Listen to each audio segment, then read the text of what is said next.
Okay? And then what you want to do is lay a number 2 line right on top of that.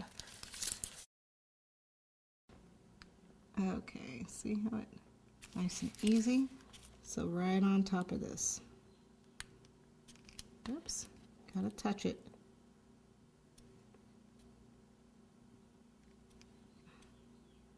It's white, I can't see it.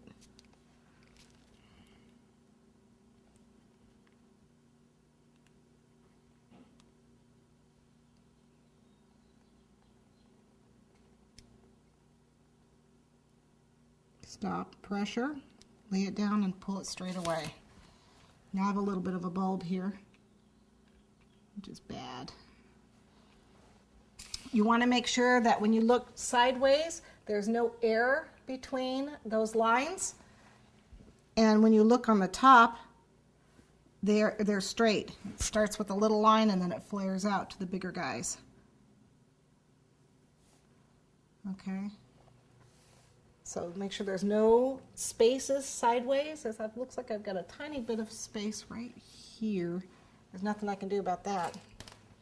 Probably didn't get my valley quite right, but that's the overpiping. Okay, so let's start on our cake. Okay, I have one more thing I want to show you before I start piping. Actually, 2 more things. What to do if you screw up marking. If you're, I don't know, if you've actually using the nail to mark, it's no big deal. You're just gonna, you know, remark it with the nail. But if you're using any kind of a marker, they have the food color markers, or you know, the cocoa powder or something to mark with, or in my case a pencil. If you're doing a show cake, obviously you can use a pencil.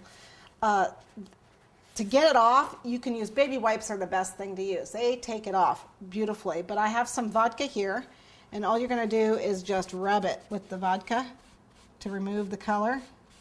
See, it comes off very nicely. And then I immediately use cornstarch on top of that to get rid of the shine on the fondant in this case. And then you can remark it. Okay? Which, of course, I got to figure out where my lines were. I want to wait till it dries before you remark, because it does make the fondant soft.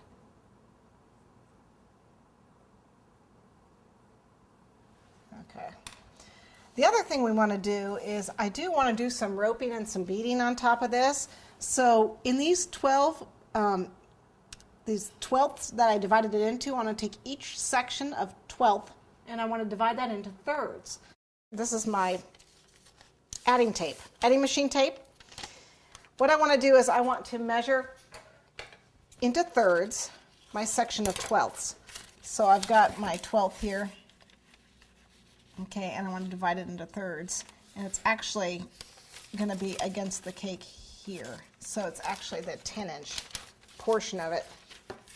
So let's just, I'm going to measure it in front of myself so I can see it. Let's see. Okay, so it's like this big.